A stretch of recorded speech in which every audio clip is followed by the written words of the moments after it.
And I found a really good home mortgage loan calculator recently that lets you put in lots of different scenarios and paying extra once a month or once a quarter or once here and there. That was phenomenal. So I will make sure you have that one too for when you do home loans versus some of the typical ones that are out there.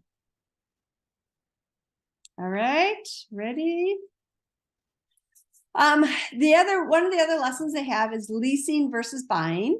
And at the end of this lesson, they'll know the pros and cons of leasing instead of buying a car. They will read a lease agreement. Boy, those are so important to read. There are so many costs and restrictions that, of course, the TV ads saying, oh, you can lease this car for $300 a month or $249 a month. And you see that the car payment is $600 a month. You kind of like, oh, I'll go lease. I was shocked to find that most kids in our school, so students of poverty, they did not realize that leasing was basically renting and you were not going to get the car at the end. Now, I don't know where they've gotten the term, but they said, well, that's renting. That's not leasing. I don't know, quite how it was. They also were shocked to find out that most leases, you have to put up quite a bit of money up front. You just go take it and start driving it. There's a lot of upfront costs that you have to put in. But we did talk about, there could be a time when maybe it is the right thing. Let's say you move to Hawaii for 18 months. It's probably not worth it shipping a car back and forth. Now I would probably just have bought a used one thinking, you know what, I'm just going to ding around. I might be going to a lot of beaches and getting a lot of sand in and out. But anyways, we had said, maybe that is a time where leasing might be an appropriate option for you because, you don't have all of the depreciation if you really wanted a new car or stuff like that. But really, I basically got to make sure they knew it was really renting. And is that what you really want to do? And yet we did talk about there are some people who it's really not as true today as our parents, these students' grandparents generation. There used to be that some people every 3 to 5 years got a new car.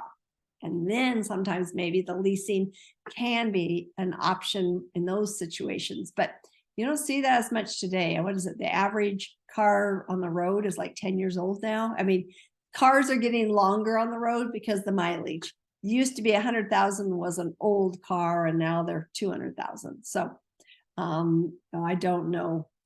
I'm not a very much a person on leasing, so it was tough for me to be positive about it. I'll be honest. But we went through it. But anyways, we'll go to the tidbits. So if you need eliminating the lessons, this one definitely would be the one I would say, unless you're in a high eco-sociological group, or maybe a lot of the parents are leasing and they may think, oh, I'll go lease too, like my mom does. Well, then make sure they have read that fine print one on the lease agreements really carefully, because if their parents don't point out to them those lease agreements, that 25 cents a mile when you go over the mileage dings them for thousands of dollars at the end. And it's usually 10,000 a year, maybe 12,000. And it's people don't realize it. And they don't get charged monthly. They get charged when they turn the car in. and then, you want to return the car, not get anything for it, and you still owe us a couple thousand. Yikes, that's painful. But anyways, you could summarize this in a 10-minute classroom discussion. I mean, no matter what the population is, you do need to make sure they know what the term leasing a car is, because you see it in TV ads all the time. It's only this much to lease it. And I think that's where my students have told me they thought that was the same as buying, because some of them talk about buying and leasing and they didn't realize the difference. So do cover something so they understand the terminology, because it would sound really good if you went in there and they said, oh yeah, your monthly payment's $450 a month, but you can lease it for $300 a month. Why would I not do that if you don't understand what the term means? It looks like I'm driving the same exact car. So we need to just make sure that vocabulary is known. Again, especially if you're with an ELL population where they may not know that difference, you have to make sure they understand that vocabulary. But it is an excellent lesson if you wanted to go deeper into it, but definitely cover something on the terminology. But like I said, it was hard for them to relate. but they did need to know what the leasing meant. Any other questions or comments? Has anyone else really found that a lot of their kids lease, that they found this was more important than I did? And while we're waiting for anybody's contribution to that, I had a question, Lisa, because you had kind of talked a little bit about working with your students who are not at grade level with reading fluency. And when we get into, even if we really don't dive into the leasing versus buying and loans, we really do get into some math there as well. Like, do you have any recommendations for supporting that if you don't have students that are at grade level? With the math, I Mm-hmm. completely use calculators, and we use a lot of financial calculators. The lease agreement, they really aren't lease agreement calculators that I have found. The leasing, the dealer is going to provide you with that, but it's more calculating. Oh, they say it's 25 cents a mile above the mileage uses. Okay, then we practice. Okay, you're only supposed to do 10,000 a year. It's been your 3-year lease. You're at 42,000 miles. How much money is that? And we'll practice with that with some calculators and help them work Got that. it. So getting them familiar with using that calculator as the resource for them to be able to do it. I love that so much. We did have 2 comments in the chat. One, that students are very appearance focused sometimes rather than practicality, which I think is a reason why sometimes they can gravitate toward the leasing, I believe is the point there. Yes. And then Liz pointed out that it can be location dependent, like Michigan is a high lease state with auto employees. Oh, now that's interesting. I did not know that. I've never lived in Michigan. Yeah.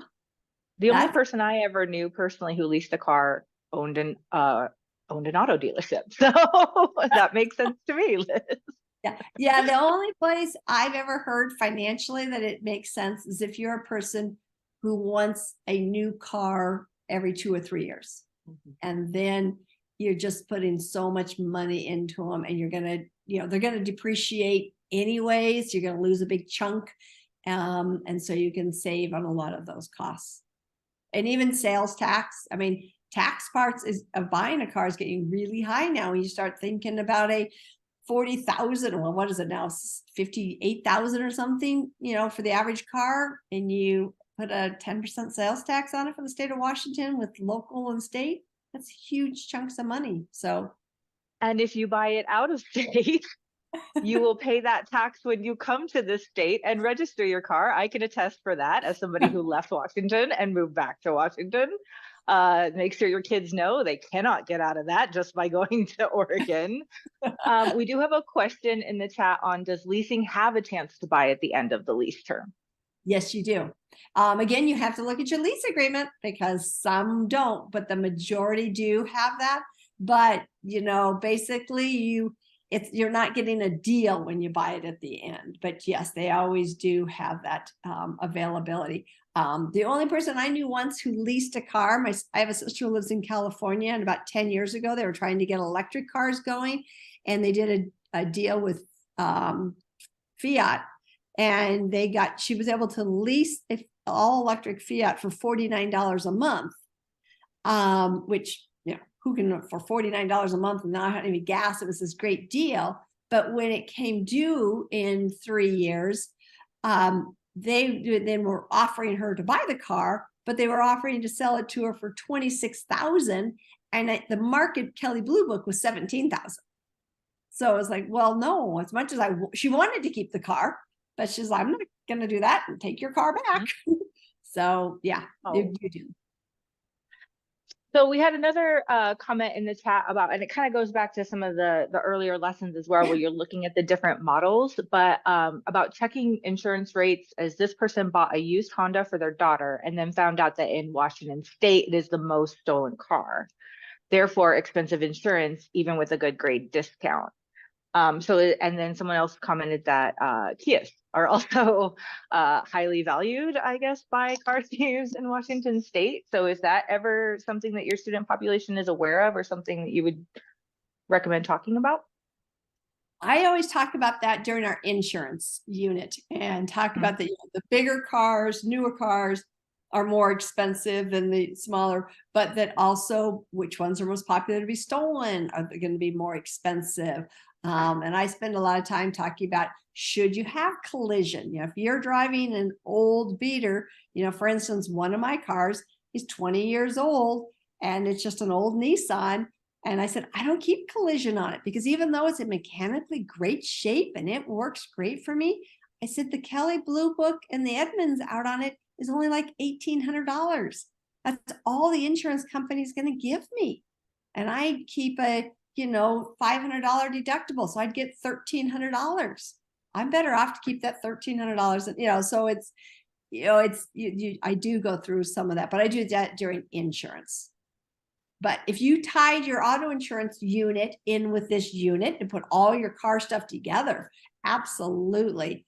And the other thing that's really valuable, if you have an insurance agent who would come in and talk to your kids about these things, that really helps too, because then the little things like knowing that it's so expensive in the state of Washington that until you get bit by it yourself, you may not know to mention in your class. They can help you with that too.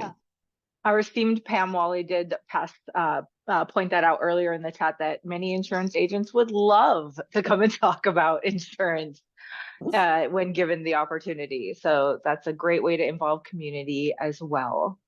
Yeah. Breaking down some of those barriers that our students might be concerned about, like going to find somebody to talk to. Stuff.